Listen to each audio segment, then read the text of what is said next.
Do you find it hard to concentrate from morning to evening? Hard for you to be productive, where at the end of the day you can recognize the fact that you've had a really productive day? If you find that hard to do on a day-to-day basis, then you want to stick around, because I'm going to share with you how you can understand how to increase your productivity and also increase the quality of what you're producing. So today I'm going to share with you one of my favorite books that has inspired me to make this video and share with you what I've learned. This book by Cal Newport, Deep Work, has changed my life.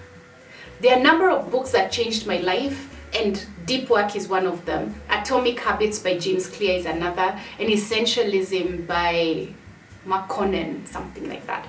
His name's a bit complicated, but those are books that really changed my life, really changed my perspective on how I occupy my time and the things that I give priority. So today I'm going to share with you more from Cal Newport's book on how to use the techniques here to improve your productivity and improve the quality of work that you do. And the first thing is that you have to understand, and research has shown this, that more work doesn't equal better results. So if you put in, let's say 6 hours, you're trying to write a book, and you put in 6 hours consistently, where you're like on a marathon, writing or coding or developing something, and you spend so much time, after a while, you start to get diminishing returns. So the hours you put in don't equal the quality of work you produce. And you'll notice this if you ever pull an all-nighter, or you really study, or you really spend a lot of time working on something, you'll notice that in the morning, when you're reviewing your work, you're now spending more time fixing your mistakes. You made errors on the Excel sheet, you made errors in the code, you made errors in the writing, you made errors in the proposal. You didn't factor in everything, because at a certain point, your brain is tired. It's like a muscle. You can't work out in the gym for 6 hours and expect to get this more returns because you've put in more time. That's not how the human body works, and neither is the brain.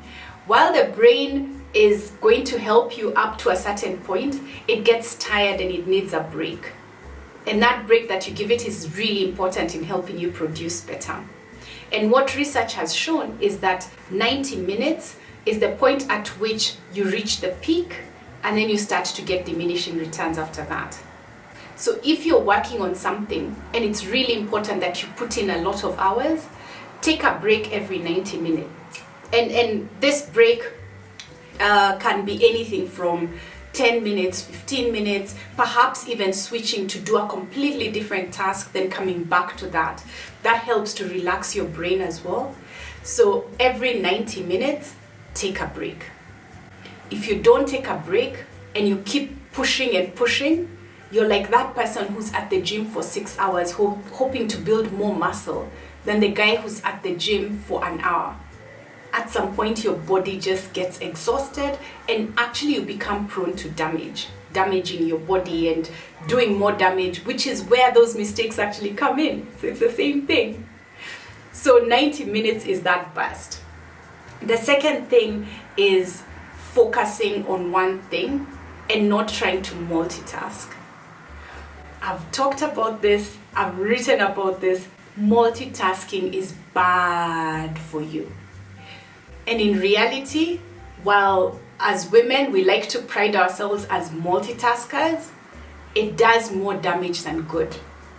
Multitasking has been shown to lower your IQ.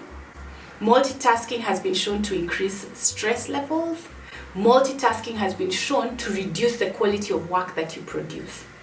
And there's a lot of science backing this. Multitasking is bad. If you do it, stop it. Now, let me just distinguish between multitasking and single tasking. I'm not saying that you can't chew gum and walk, or you can't listen to music as you're cooking, or you can't do something that requires different parts of your brain. or require something mindless like listening to a podcast while you're washing dishes, which is something I do a lot. Like the only motivation I have to really do dishes and enjoy doing dishes and cleaning up and stuff like that is I'm always listening to a podcast. I even use it now when I'm going for walks.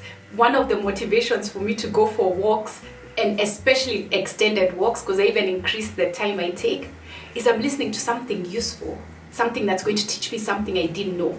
Or I'm in a course, I'm in class, I'm listening. So doing something like that, like walking while listening to a podcast, doing dishes, they're using different parts of your brain, and one does not require effort of thinking. The moment you try to do two things that require the same part of the brain and effort, you cannot multitask, you'll be task switching. So you'll be moving from listening to, let's say if you're talking on the phone while typing an email, you'll be switching from typing the email and understanding what you're writing to the phone call, which is why at some point you're like, what did you say? You didn't hear. To listening to what the person is saying on the phone to typing, which is why sometimes as the person is talking to you, you're talking to Susan, you are writing to James, you find yourself writing Dear Susan, or writing Dear James, Susan said, you find yourself, because you're task switching, and it's very dangerous for you, because it not only makes your quality of work bad, because now you send out emails and you're doing things that have a lot of errors, it literally increases your stress levels, and it makes you dumber. Like, that's not good. You don't want to lower your IQ by multitasking. And again, I am quoting data that's shown, like people who multitask actually have lower IQs than those who don't. So you want to avoid multitasking. That's one of the things that, like, if whatever you do, just do one thing, finish and move on to the next thing. You'll find even the quality of work you produce when you're doing one thing, you finish, you start something else, you'll notice the quality of work is even better.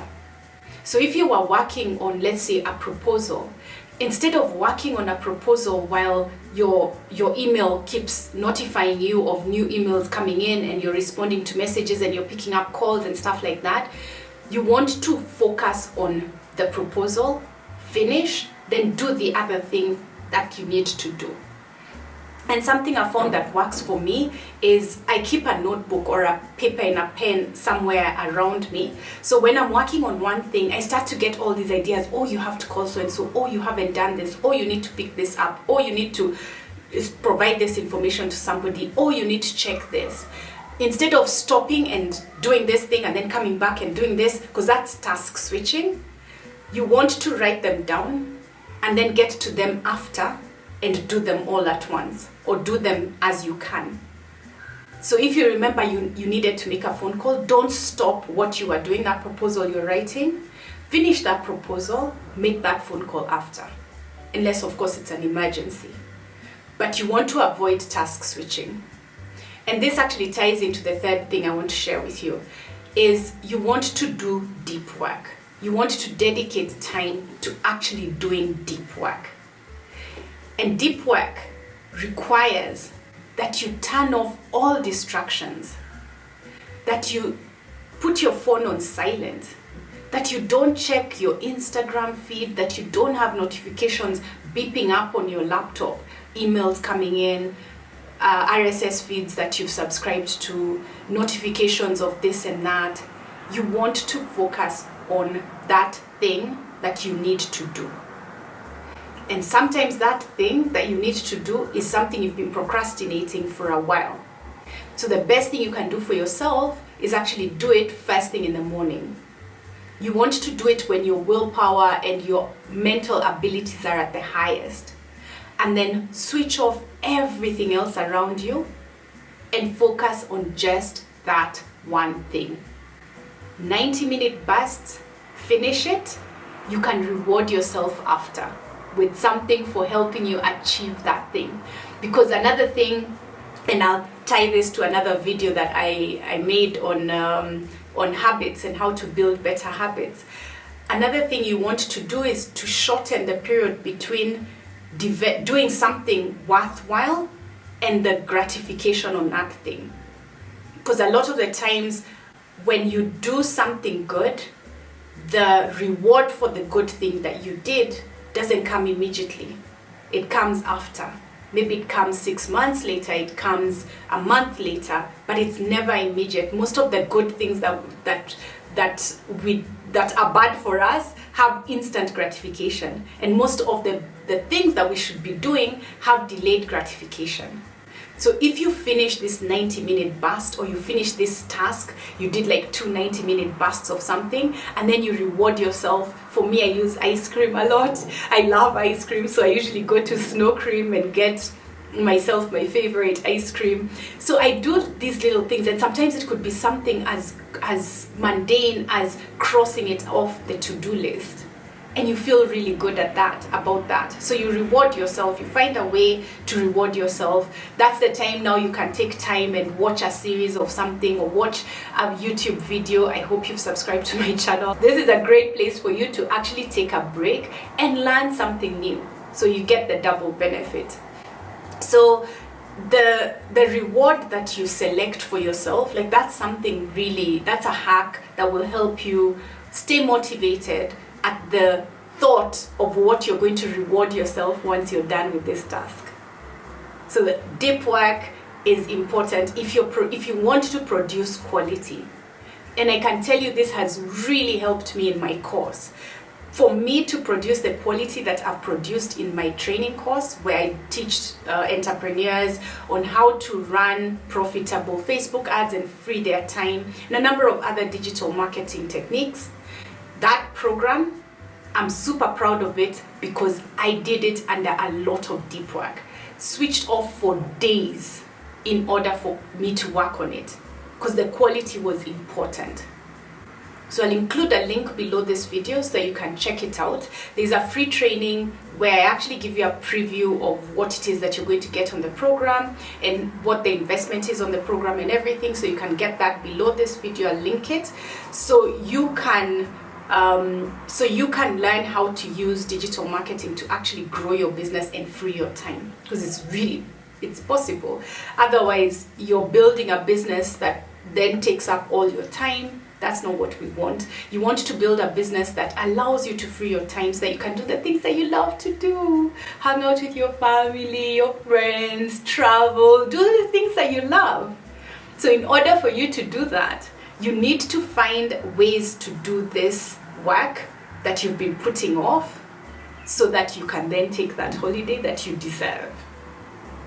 So happy that you're here, and the fact that you are until now tells me a lot about you.